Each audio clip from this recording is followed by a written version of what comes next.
Wala usyriku birabbi ahada. Wala usyriku birabbi ahada. Dan aku tidak akan pernah menyekutukan kepadanya dengan sesuatu. Artinya orang yang mukmin ini, orang yang saleh ini, dia tetap tegar di atas keyakinannya, di atas keimanannya. Hatinya telah digantungkan kepada Allah Subhanahu wa taala, tidak dia gantungkan kepada makhluk, tidak dia gantungkan kepada kenikmatan yang Allah berikan. Tapi dia tetap gantungkan dirinya kepada Allah Subhanahu wa taala. Lakinnahu Allahu rabbi wa la usyriku bi rabbi ahada. Lalu orang ini pun berikan nasihat kepada temannya yang kafir ini. Walaula iddakhalta jannataka qulta ma sya'allahu la quwwata illa billah. Mengapa ketika kamu memasuki kebunmu kamu tidak mengatakan ma sya'allahu la quwwata illa billah? Ini semua atas kehendak Allah, tidak ada kekuatan kecuali karena Allah. Orang yang ketika melihat suatu nikmat, maka hendaklah dia sandarkan nikmat itu kepada Allah, bahwa semua nikmat itu atas kehendak Allah Subhanahu wa taala. Tidak ada kekuatan kecuali Allah Subhanahu wa taala yang berikan. Dan kalimat masya Allahu la quwwata illa billah ini sangat penting bagi kita. Ketika kita memiliki harta misalnya, lalu dipuji oleh orang, maka jangan lupa kita ucapkan masya Allahu la quwwata illa billah. Semoga itu akan menghindarkan harta yang kita miliki dari kehancuran atau dari penyakit aib. Makanya ucapkan masya Allahu la quwwata illa billah. Makanya orang ini berikan nasihat kepada temannya tadi, kepada temannya yang kafir. Walaula iddakhalta jannataka qulta ma sya'allah la quwwata illa billah. Mengapa ketika kamu masuk ke dalam kebunmu kamu tidak mengucapkan kalimat masya Allah la quwwata illa billah? In tarani ana aqalla minka malan wa walada. Meskipun kamu melihat diriku lebih sedikit harta dan juga anak, sekalipun kamu melihat diriku ini sedikit hartaku dan juga sedikit anakku, tetapi Allah Subhanahu wa taala telah memberikan kenikmatan-kenikmatan yang lain. Fa'asa rabbi ay yu'tiyani khairan min jannati.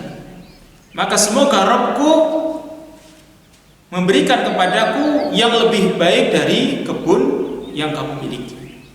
Wa yursila 'alaiha husbanan minas sama fatusbiha sa'idan zalaqa. Dan bisa saja, ini kata orang ini, wa yursila 'alaiha husbanan minas sama'i fatusbiha sa'idan zalaqa. Dan bisa saja Allah mengirimkan atas kebunmu husbanan minas sama, perhitungan dari langit, maksudnya petir dari langit yang menjadikan kebunmu itu sa'idan zalaqa, menjadi tanah yang licin, menjadi hancur seperti tanah.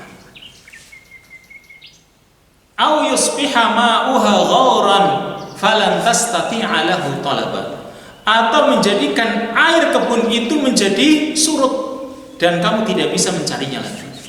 Karena airnya surut, kamu tidak bisa mencari lagi air kemana. Ini nasihat teman yang soleh kepada temannya yang kafir.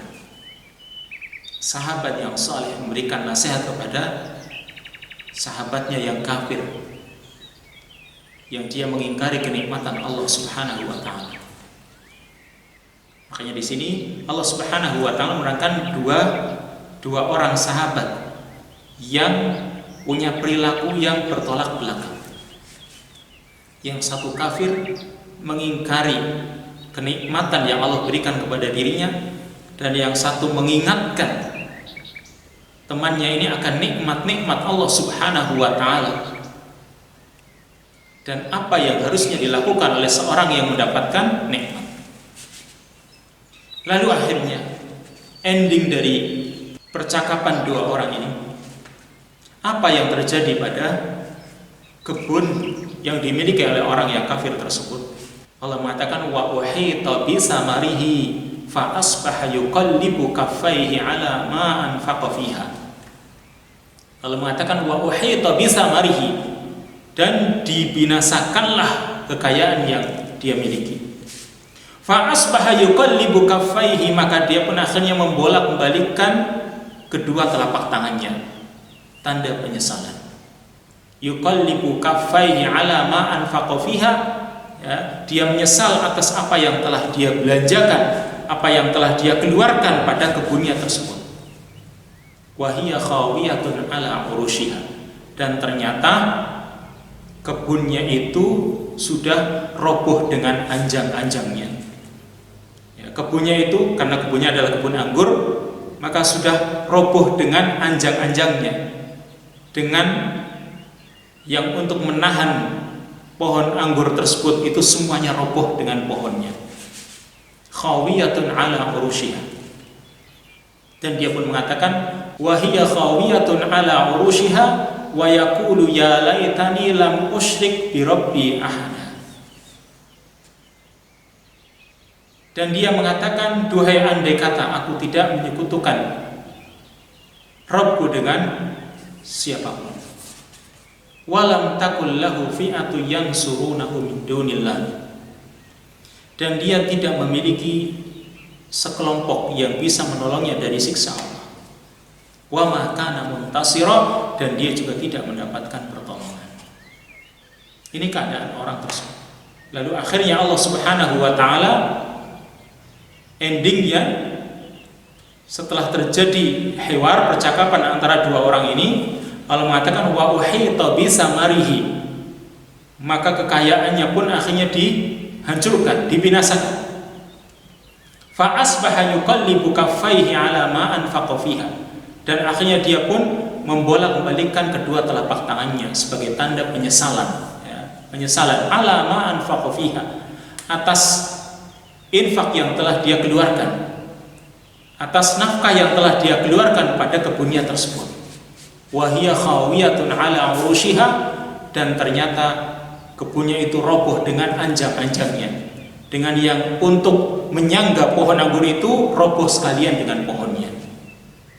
Wa hiya khawiyatun ala urushiha wa yaqulu ya laitani lam usyrik bi rabbi ahada, dan dia mengatakan, duhai andai kata aku tidak menyekutukan Rabbku dengan siapapun. Walam takul lahu fi'atu yansurunahu min dunillah, dan dia tidak memiliki orang-orang yang bisa menolongnya dari siksa Allah. Wa ma kana muntasir, wa ma kana muntasir, dan dia juga tidak mendapatkan pertolongan.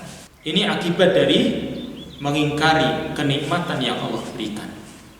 Maka orang yang diberikan oleh Allah Subhanahu wa taala berupa harta yang banyak, jangan dia lupa dengan Allah. Jangan sampai hartanya itu melupakan dirinya dengan Allah Subhanahu wa taala. Ingat, semua itu pemberian dari Allah Subhanahu wa taala. Sehingga Allah memberikan ibrah kepada kita. Allah memberikan pelajaran yang besar kepada kita di ayat yang ke-44. Hunalikal walayatu lillahil haqq huwa khairun sawaba wa khairun 'uqba. Maka di sanalah ada pertolongan Allah yang hak, yang benar. Ya, hunalikal walayatu lillahil haq, di sanalah ada pertolongan milik Allah yang hak. Huwa khairun sawaba wa khairun 'uqba, dan Allah itu sebaik-baik pemberi pahala, dan juga Allah sebaik-baik pemberi akibat. Maka di sini ada ibrah, ada pelajaran bahwasanya Allah Subhanahu wa taala lah yang mengatur segalanya. Maka kita pun bisa mengambil ibrah dari kisah sahibul jannah ini, kisah si pemilik dua kebun ini, bahwa ketahuilah bahwa dunia itu perkara yang hilang.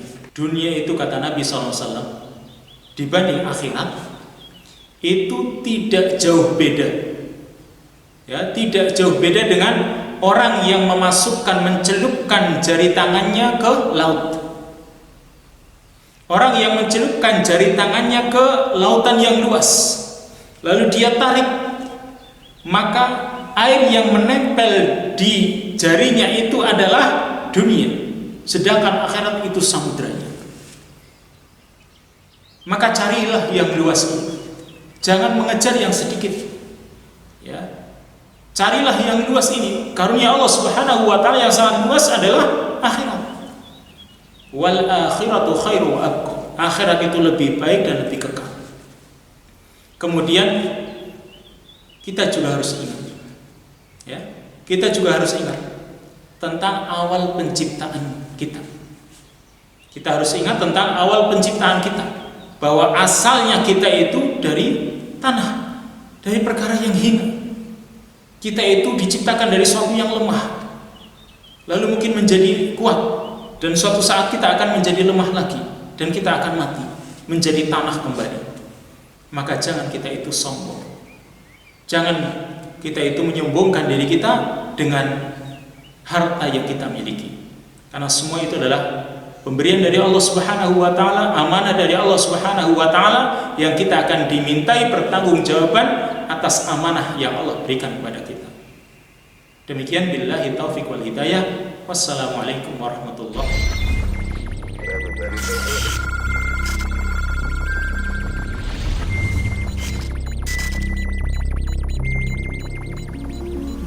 New Era Agent